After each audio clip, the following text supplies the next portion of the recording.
د پښتو نیوز چینل درنو لیدونکو سلام ستړي مشئ وخت مو په خیر ښه راغلاست نن ورځې تازه او مهم خبر ته په سر کې یادونه کې که چیرې تاسې زموږ یوټیوب چینل نه وي سبسکرایب کړی د تازه او مهم خبرو لپاره در سره پښتو نیوز چینل سبسکرایب کړئ د افغانستان پر ځول شوی ولسمشر ډاکټر محمد اشرف غني د افغانستان پر اقتصاد تاریخ او دولتي جوړښتونو باندې هم زیات شمیر مقالې لیکلي او خپرې کړي دي د علمي څیړنو په لړ کې د ډاکټر غني یو بل ستر کار د افغانستان د 400 کلن تاریخ په باب څیړنه ده چې له 15مې میلادي پیړۍ څخه تر 19مې میلادي پیړۍ پورې ډیر موارد پکې تر څیړنیز پوښښ لاندې راغلي دي او پوره 10 کاله پرې نوموړی بوخت و.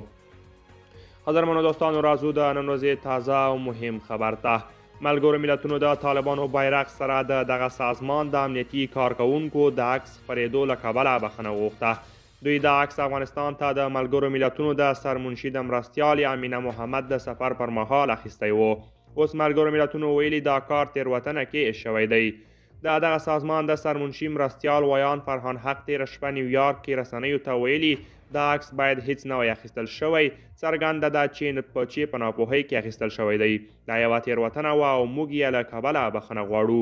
نوموړي زیاته کړه ملګرو ملتونو کې د دغه افسرانو مدیر له دوی سره غږېدلی دا عکس داسې وخت اخیستل شوی چې د ملګرو ملتونو مرستیاله طالبانو مشرتابه سره په لیدنه بوخت وه.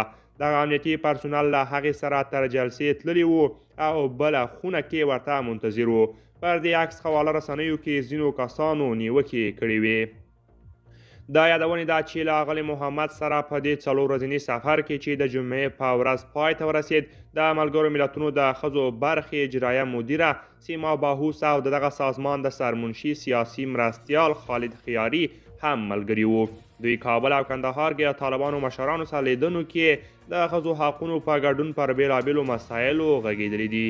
دوستان دا و زموږ د نن ورځې چمتو کلی خبر. تر بیا ښه وخت.